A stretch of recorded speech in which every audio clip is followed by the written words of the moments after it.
A single act of kindness costs a struggling single mother her job. For offering a warm glass of milk to a shivering old man who couldn't pay, Emma Carson was publicly humiliated and fired, cast out into the cold rain with her world falling apart. She believed she had lost everything, but what she didn't know was that her simple, compassionate gesture had set in motion a chain of events that would unravel a web of deceit and change her life forever. The very next morning, a long black limousine would pull up to her doorstep, and the battle for her future would begin. The scent of steamed milk and sweet caramel syrup hung heavy in the air, a permanent fixture of the Dairy Haven Cafe. For Emma Carson, it was the smell of survival. It was the scent of another 5 a.m. start, of wrestling her 6-year-old son, Tyler, into his clothes, and of the hurried kiss on his forehead as she dropped him at her neighbor's apartment before biking through the pre-dawn chill.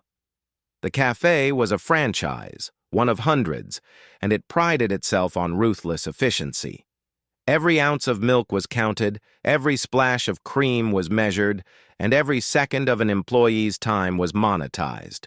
Presiding over this small kingdom of dairy-based misery was Marcus Hartwell, a man whose spine seemed to have been replaced by a corporate policy manual. His thin lips were perpetually pursed in a state of preemptive disapproval, and his eyes, small and dark, missed nothing. He saw a splash of spilled milk, not as an accident, but as a direct assault on the month's profit margin. Emma was a good worker. She was fast, efficient, and she had mastered the art of the placid customer service smile, a mask that hid the gnawing anxiety of overdue bills and Tyler's outgrown shoes. She moved through the morning rush in a blur of motion, steaming milk, pouring shakes, calling out names and wiping down the perpetually sticky counters. She was a ghost in the machine, another interchangeable part in Marcus's well-oiled operation. For the past few months, an old man had become irregular. Though regular was a loose term, he never bought anything. He would appear in the late morning after the rush had subsided and sink into the worn armchair in the far corner. He was a whisper of a man, thin and frail, with a neatly trimmed white beard that couldn't hide the deep-set weariness in his face. He wore the same charcoal gray wool coat every day, regardless of the weather. It was a good coat once, Emma thought, but now the elbows were shiny with wear and the hem was beginning to fray. He would just sit there for an hour, nursing a glass of tap water, staring out the window at the relentless hustle of the city. He never spoke to anyone, never caused a problem. The other staff, taking their cue from Marcus, ignored him or shot him looks of annoyance. To them, he was a loiterer, a non-customer, taking up valuable real estate. But Emma saw something different. She saw the tremor in his hands as he lifted the glass of water. She saw the way his gaze would sometimes linger on a family, laughing at a nearby table, a flicker of profound sadness in his pale blue eyes.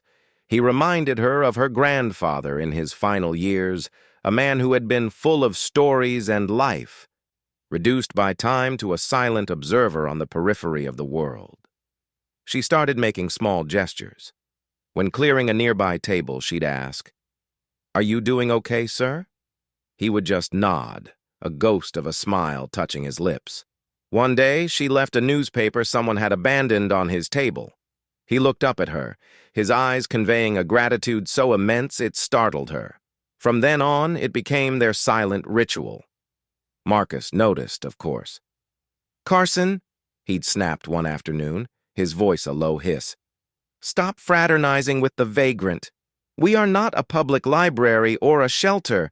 If he's not a paying customer, he is a liability. Your job is to sell milk products, not to run a charity." Emma just nodded, her jaw tight. "Yes, Mr. Hartwell." But she didn't stop. Her small kindnesses felt like a quiet rebellion. A tiny spark of humanity in the sterile transactional world of the Dairy Haven. It was the only part of her job that didn't feel like it was slowly draining the life from her. She needed that spark as much as she needed the meager paycheck that barely kept her and Tyler afloat. The third Thursday of October arrived with a vengeance. A biting, sleet-filled rain lashed against the large windows of the dairy haven, painting the world outside in blurry, miserable shades of gray. The cafe's heating system was struggling against the cold, and a damp chill seemed to seep in through the very walls. Emma, having biked through the downpour, could still feel the cold in her bones hours into her shift. The lunch rush was brutal. Customers, miserable from the weather, were short-tempered and demanding. Marcus Hartwell was in rare form, stalking behind the counter like a predator, pointing out a misaligned stack of napkins here, a fingerprint on the milk steamer there. His presence was a constant oppressive weight, making everyone's hands clench and their smiles tighten. It was around 2:00 in the afternoon when the old man came in. He looked worse than Emma had ever seen him. His worn wool coat was soaked through, plastered to his thin frame. He was shivering violently, a constant, uncontrollable tremor that shook his entire body. His face was ashen, and his pale blue eyes seemed lost in a fog of cold and exhaustion. He shuffled to his usual corner and collapsed into the armchair, his breath coming in ragged, shallow puffs. Emma watched him from behind the counter, her heart clenching. He wasn't just old and lonely today. He looked genuinely unwell. He huddled in the chair, trying to chafe some warmth back into his hands, but it was a useless effort. The cafe was momentarily quiet. Marcus was in his small office, likely counting the morning's receipts with religious fervor. The other barista, a college kid named Jake, was restocking syrups, oblivious. Emma felt a powerful, undeniable urge to do something.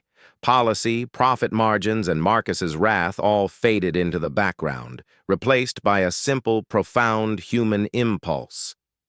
She waited for a moment when no customers were at the counter. A fresh batch of whole milk had just been warmed, its rich aroma a stark contrast to the damp cold. Marcus had a strict rule. Any warmed milk not sold within 20 minutes was to be poured down the drain. It was waste, but it maintained a standard of freshness. This batch had about 5 minutes left on its timer. Her hands moved before her brain could argue.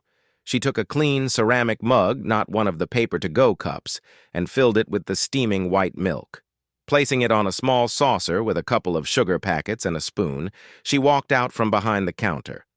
Her footsteps were quiet on the tiled floor. When she reached the corner, the old man didn't seem to notice her at first. His eyes were closed, his head leaning back against the chair. "Sir," she said softly. His eyes fluttered open. They were unfocused for a moment. Then they found her. She held out the mug. "I thought you could use this," she whispered. "It's on the house. Please drink it before it gets cold." For a long moment he just stared at the mug, then at her face. A complex storm of emotions seemed to pass through his eyes, confusion, suspicion, and then a dawning, heart-wrenching gratitude.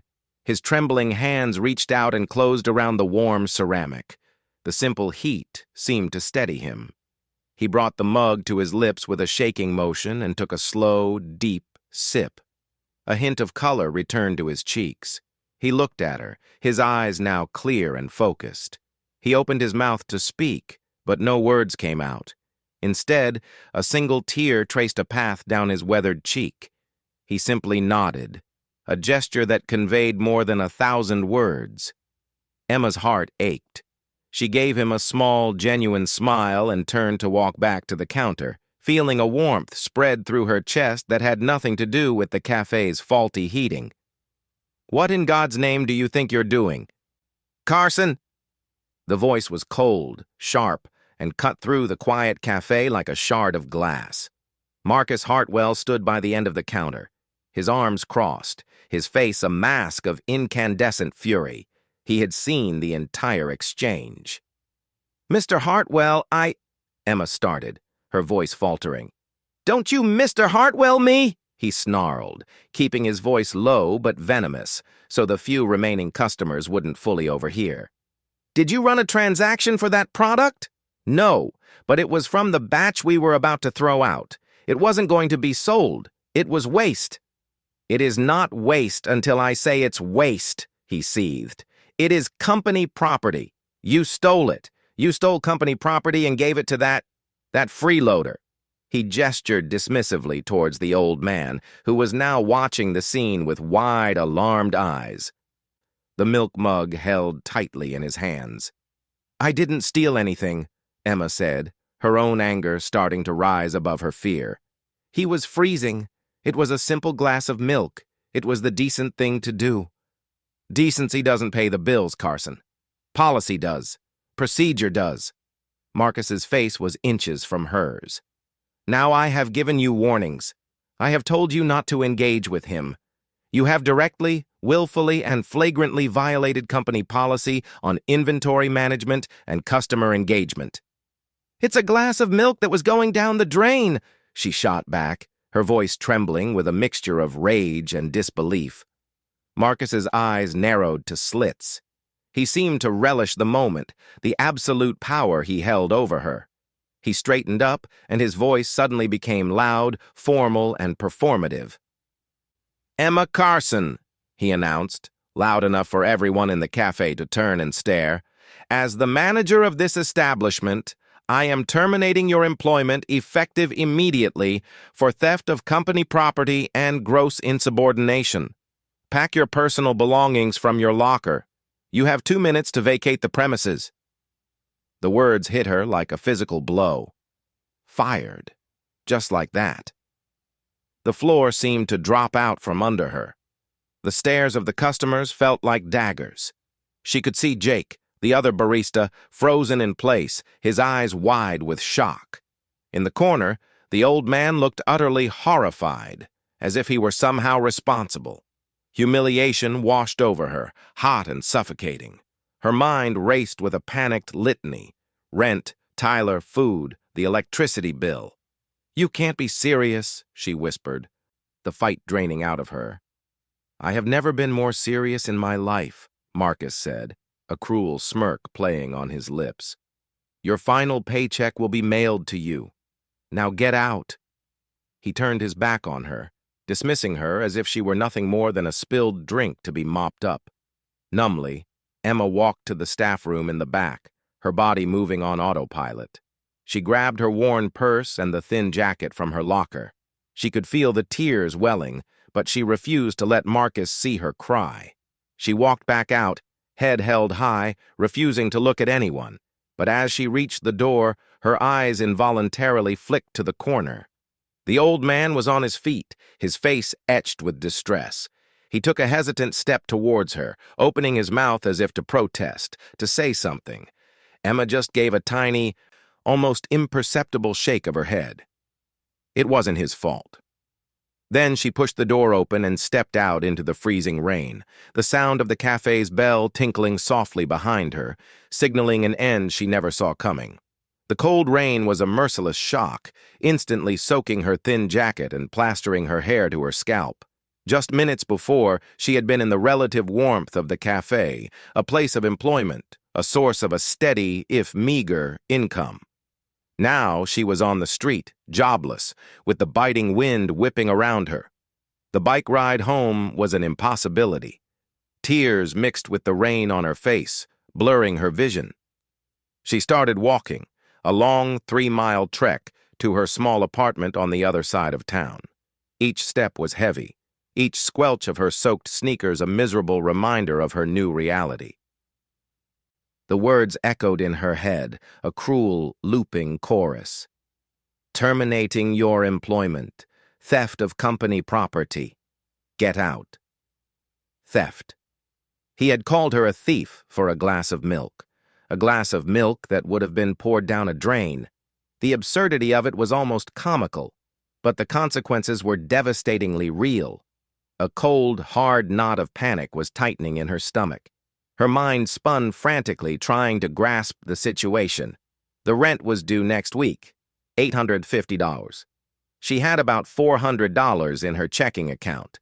The final paycheck Marcus had mentioned would be less than that, and who knew when it would actually arrive? Tyler needed a new winter coat. She had been planning to buy one this weekend. The refrigerator was half empty. The city lights blurred into long, watery streaks. Every passing car, every warm, glowing window of a shop or restaurant felt like a personal mockery of her situation. People were living their lives, warm and secure, while hers had just been detonated by a petty tyrant over a gesture of human kindness. Was that what it was all about? She replayed the scene over and over. Was it really the milk?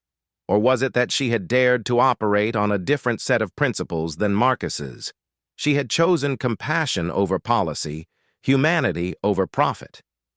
In the sterile world of the dairy haven, that was an unforgivable sin. She had shown a loyalty to a fellow human being that Marcus demanded be reserved for the corporation. An hour later, she finally reached her apartment building, a tired-looking three-story walk-up. She was shivering uncontrollably. Her clothes dripping a puddle onto the worn linoleum of the lobby, she trudged up the 2 flights of stairs, her legs aching, her spirit feeling utterly crushed. She quietly let herself into the apartment she shared with Tyler. Her neighbor, Mrs. Patterson, a kindly widow who watched Tyler for a pittance, was sitting on the sofa helping him with a drawing. "Emma, dear, you're home so early," Mrs. Patterson said, her cheerful tone dying as she took in Emma's drenched and miserable appearance. "Goodness, child, what happened? You look like you've seen a ghost." Tyler ran to her, wrapping his arms around her wet legs. "Mommy, you're all wet." Emma forced a smile that felt like it would crack her face. She hugged her son tightly, burying her face in his hair, trying to draw strength from him. "It's okay, sweetie. Mommy just got caught in the rain." She couldn't bring herself to tell them the truth. Not yet. The shame was too raw.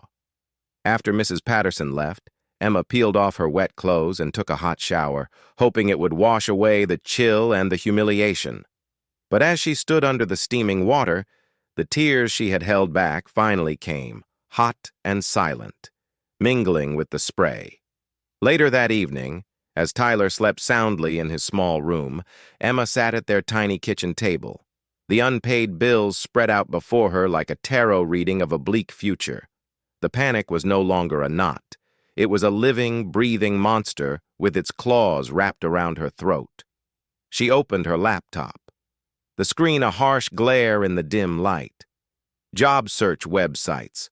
Barista, waitress, cashier, minimum wage. Each listing blurred into the next. Most required online applications, lengthy forms that would be swallowed by algorithms. She would be just another name, another applicant number. And what would she say when they asked why she left her last job? Fired for theft. The accusation, as ridiculous as it was, would be a black mark against her, a poison that could taint every application. Hours ticked by. The rain finally stopped, leaving behind a profound, unnerving silence.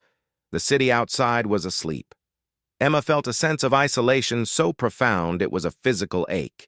She had always prided herself on being a survivor, on her ability to handle whatever life threw at her for Tyler's sake.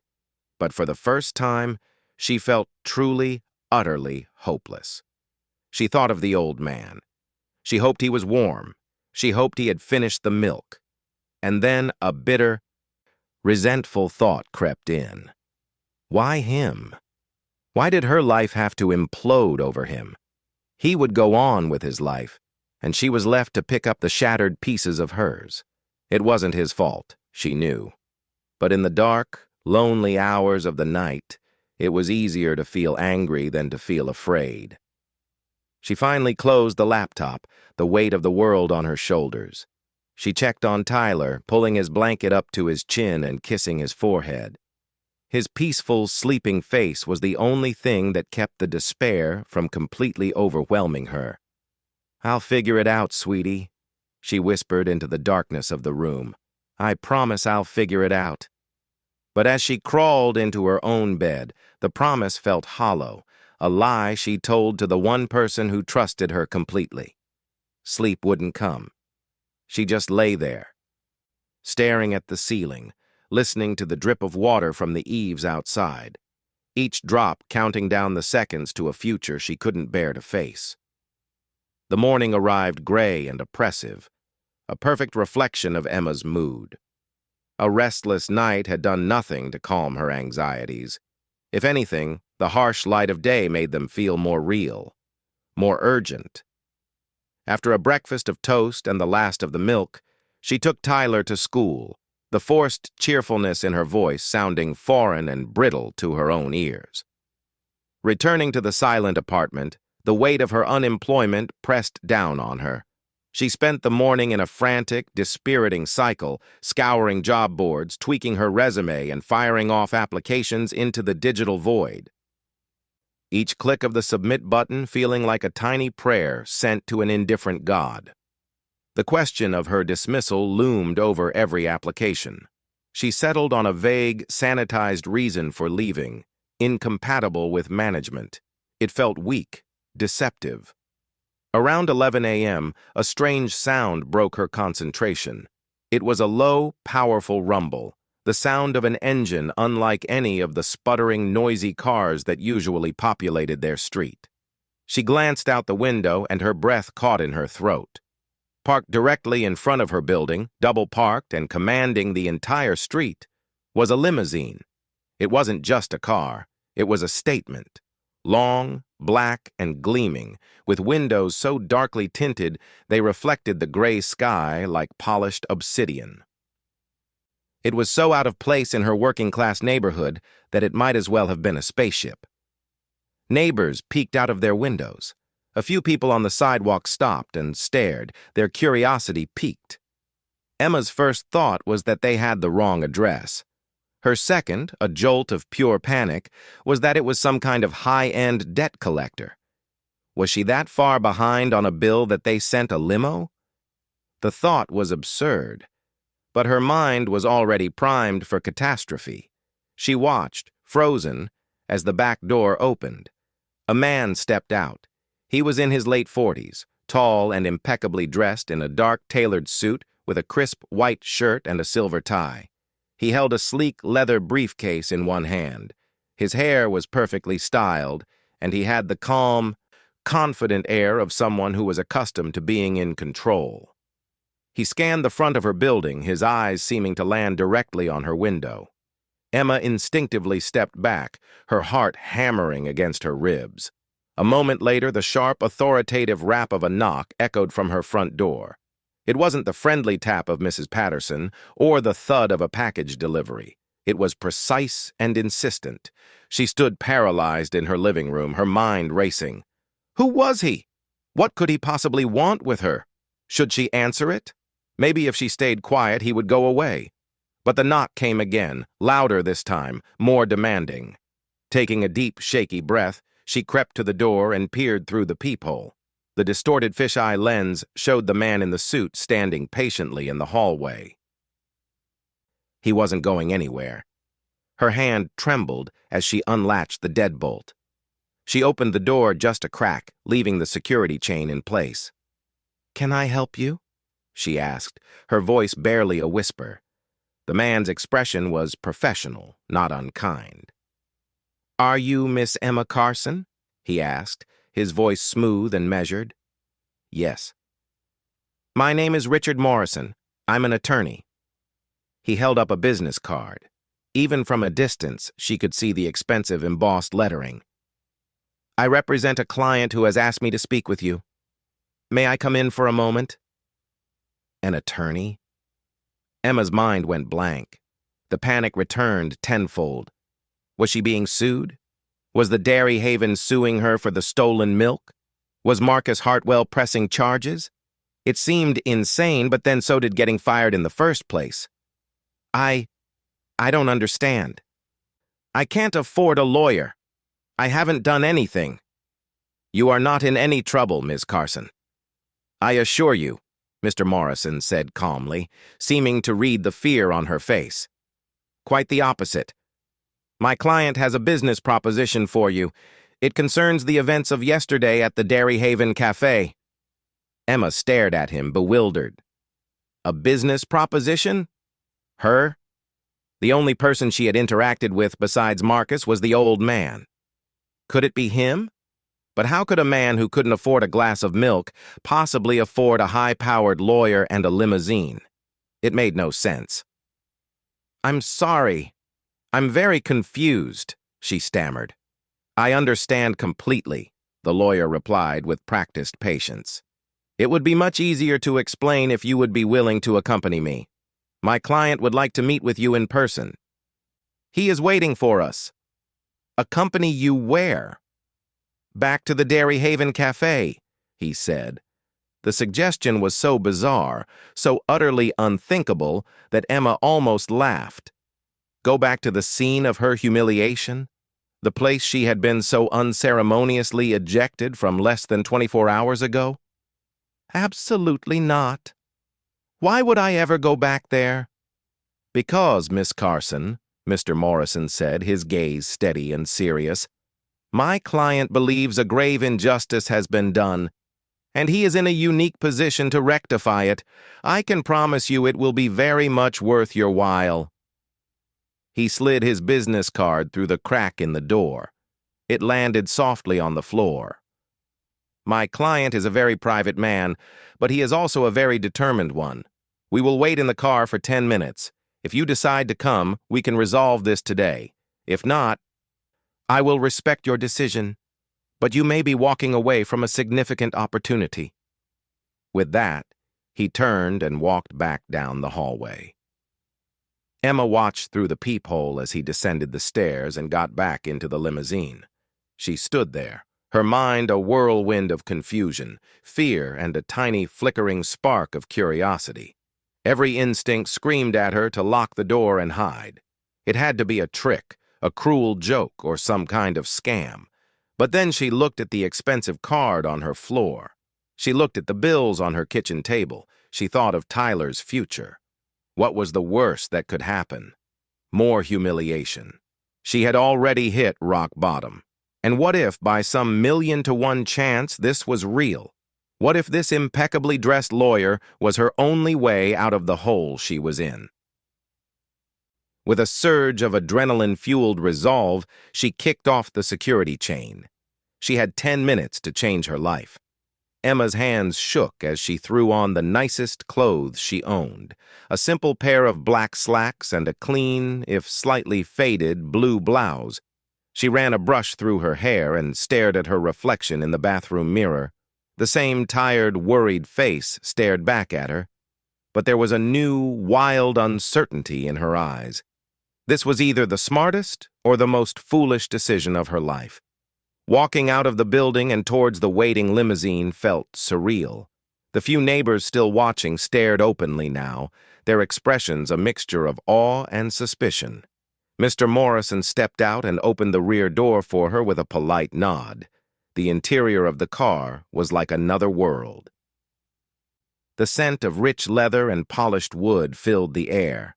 The seats were plush and deep, and the cabin was so silent that the noise of the city completely vanished. It was the kind of opulent luxury Emma had only ever seen in movies. The ride was short and conducted in a tense silence. Mr. Morrison sat opposite her, occasionally glancing at his phone, but he offered no further information. Emma's mind raced with possibilities, each one more unlikely than the last. Who was this mysterious client? Was it a witness from the cafe? A disgruntled former employee of Marcus's? The old man still seemed like the most logical connection, but the logistics were impossible. As they turned the final corner, her stomach lurched. There it was, the Dairy Haven Cafe. But the scene was different.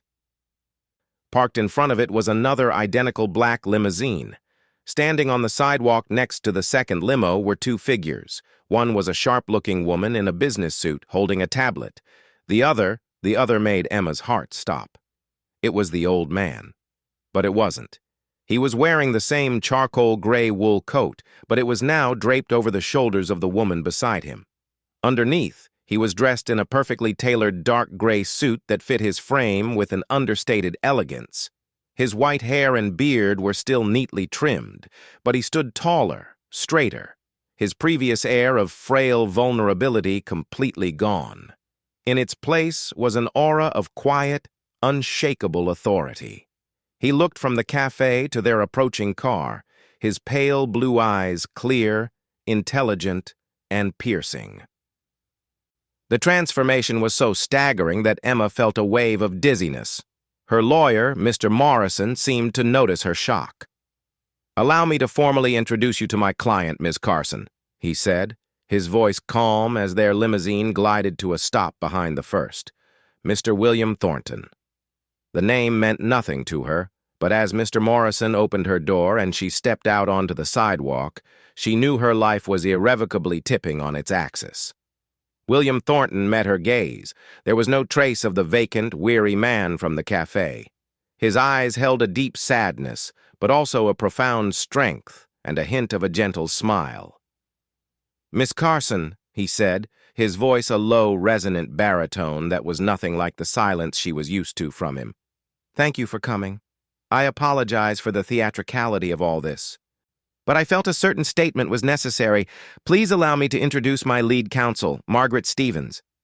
He gestured to the woman beside him, who gave Emma a brief, professional smile. Emma couldn't speak.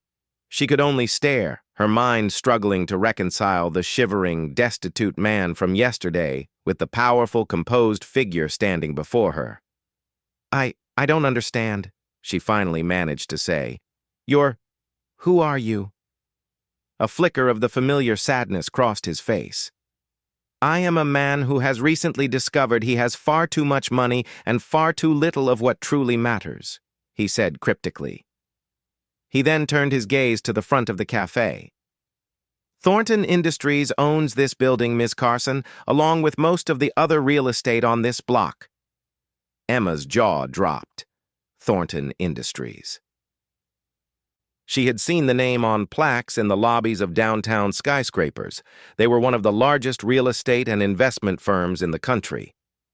And, William Thornton continued, his voice hardening slightly, through a series of subsidiary corporations and investment portfolios, Thornton Industries is also the majority shareholder of the parent company that owns the entire Dairy Haven franchise. The world tilted. Emma gripped the car door for support. He didn't just own the building, he owned the whole thing, the milk, the cups, the counters, the uniforms. He owned Marcus Hartwell's job. He owned the job she had just been fired from. "For the past 6 months, since my wife passed away," Mr. Thornton said, his voice softening again as he looked at Emma with an unnerving intensity, "I have been revisiting the places that mattered to her, simple places, a park bench, a library, this very cafe. She loved their honey vanilla milk steamers. I've been doing so without the usual trappings of my life. I wanted to see the world as she saw it. I wanted to see if the kindness and decency she always believed in still existed." He took a step closer. "Most of the time, I found nothing but indifference. People see an old man in a worn coat, and they look right through him. They see a liability, not a person." He paused, and his eyes held hers. "Until yesterday. Yesterday you saw a human being who was cold and in need. You sacrificed your own security for a simple act of compassion, an act my wife would have cherished." Tears welled in Emma's eyes as the full weight of the situation crashed down upon her. This was real. All of it. "And for that act," William Thornton finished, his voice now turning to cold steel as he looked past her towards the front door of the cafe, "you were punished. That is an outcome I find entirely unacceptable. Shall we go inside? I believe Mr. Hartwell is about to have a very educational morning." The bell above the door of the Dairy Haven Cafe tinkled, the same sound that had signaled Emma's miserable exit the day before. This time it announced an arrival that would shatter the cafe's mundane morning routine. Marcus Hartwell was behind the counter, berating a new trainee for putting too much foam on a milkshake. He looked up, annoyed by the interruption, and his face went through a rapid series of transformations. First confusion as he saw Emma, then a surge of indignant rage. Finally, utter paralyzing shock as he registered the 2 impeccably dressed lawyers and the imposing figure of William Thornton flanking her. "Carson, what is the meaning of this?" he sputtered, his voice cracking. I told you to vacate the premises. You are trespassing. I'm calling security." "That won't be necessary, Mr. Hartwell," Richard Morrison said, his voice cutting through the air with the sharp authority of a judge's gavel. The few customers in the cafe fell silent, sensing the unfolding drama. William Thornton walked slowly toward the counter, his gaze sweeping over the cafe, not as a customer, but as an owner inspecting a flawed asset. He stopped directly in front of Marcus, his calm demeanor more intimidating than any overt threat. "Mr. Hartwell," William began, his voice quiet yet carrying to every corner of the room. "My name is William Thornton, and I own this company. All of it." Marcus's jaw worked, but no sound came out. The color drained from his face, leaving behind a pasty, clammy sheen. He looked like a man who had just seen a ghost at his own trial.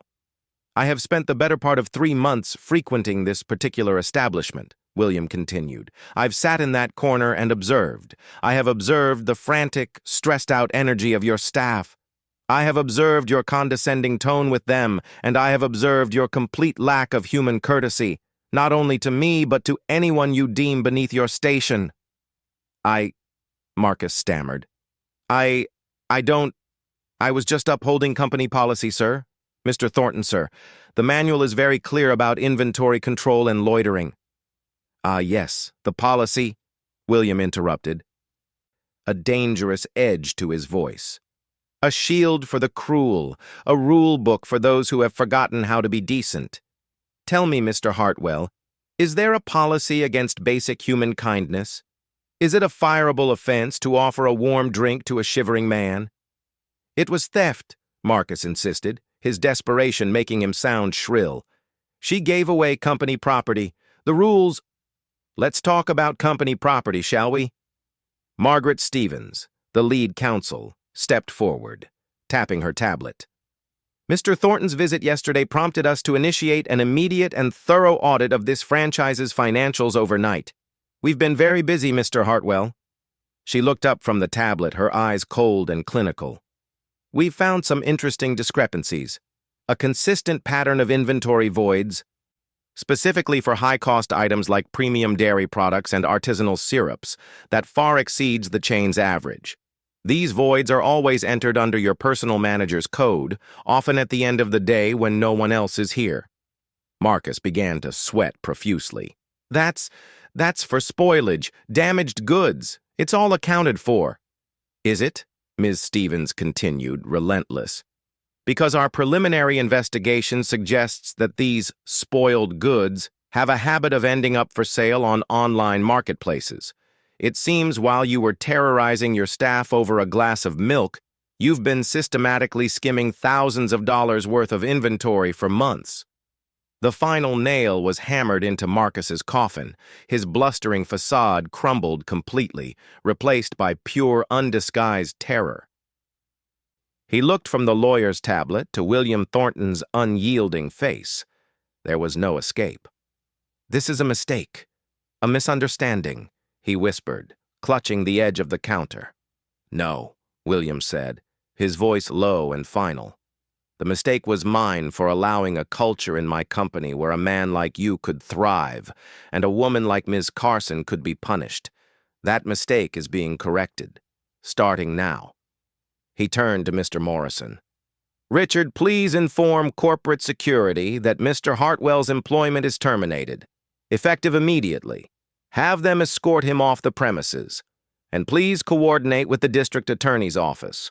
I imagine they will be very interested in Miss Stevens's audit." Marcus Hartwell looked at Emma, his eyes filled with a desperate, pleading hatred.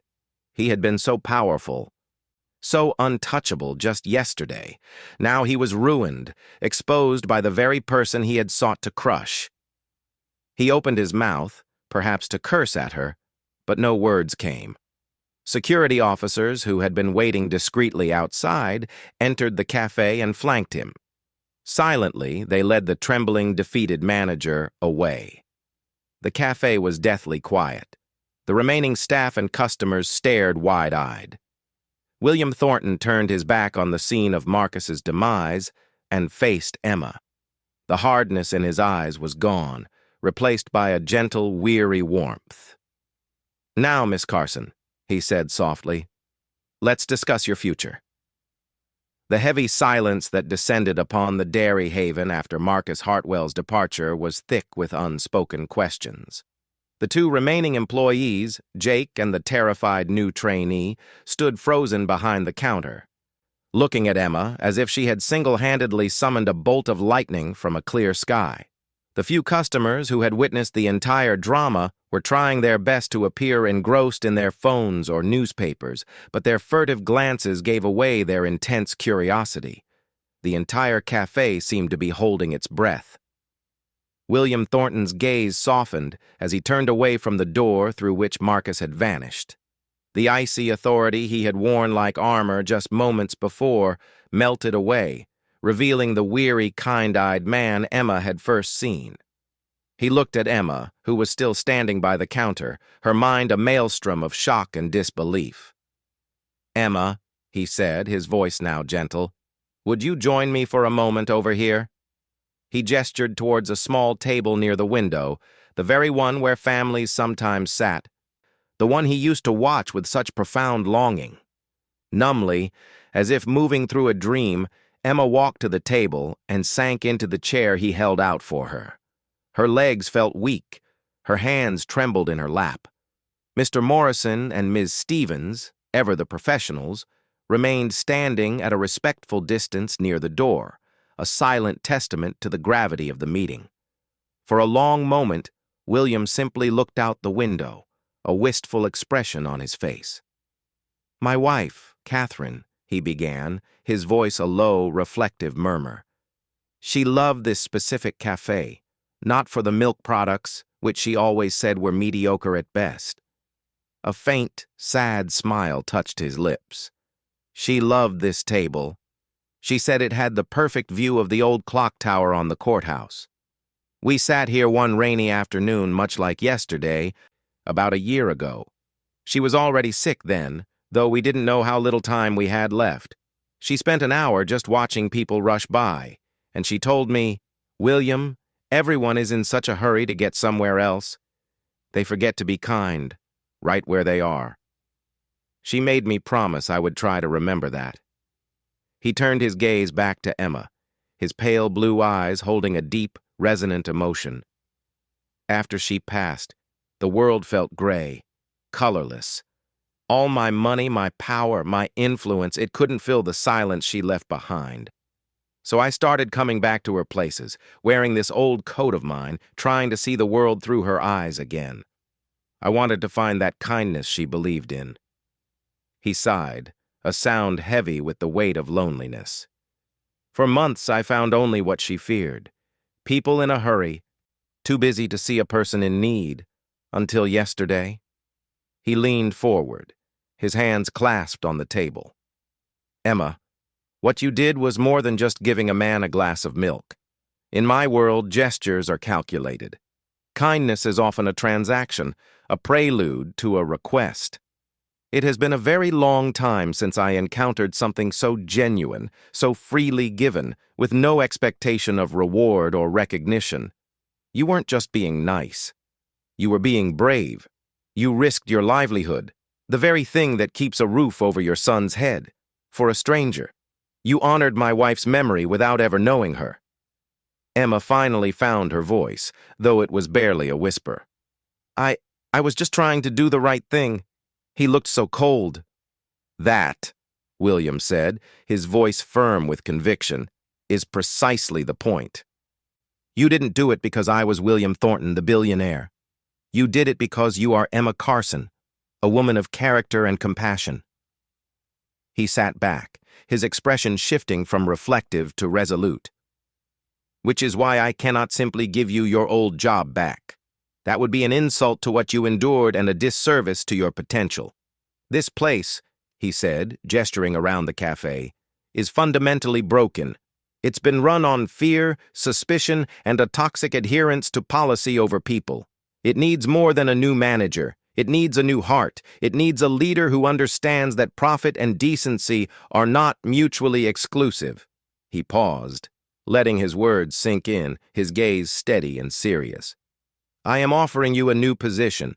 I want you to be the general manager of this franchise location. I want you to run it."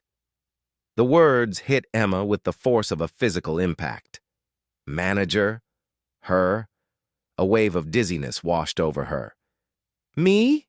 she stammered, a bewildered laugh escaping her lips. "Mr. Thornton, with all due respect, I don't have any experience. I've never managed anything besides my own checkbook, and I don't even do that very well. I wouldn't know the first thing about ordering or payroll or anything." Her self-doubt, her constant companion for years, rose up like a wall. "You know how to treat people with respect. That is the first and most important qualification," he countered gently but firmly.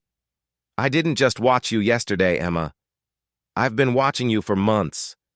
I saw how you handled the angry businessman who spilled his shake, cleaning it up with a calm smile. I saw you help an elderly woman read the menu when she'd forgotten her glasses. I saw you organize the pastry case with meticulous care. You have a natural grace and a quiet strength. The business acumen, the operational details. We will provide you with the best training money can buy. You'll have a direct line to my corporate team for support. Anything you need. I am not looking for an MBA, Emma. I am looking for a moral compass, and I have already found it." It was too much to process. Manager, a real salary, benefits, the ability to give Tyler the things he needed, the things she dreamed of providing. The tears she had shed in despair the night before returned, but this time they were tears of overwhelming, unbelievable gratitude. "But there's more," William continued softly, as if sensing he was already overwhelming her. "Mr. Keir?" Morrison stepped forward and discreetly placed a handsome leather-bound folder on the table. William pushed it gently toward her. "This is for your son, Tyler." Her hands trembling, Emma opened it.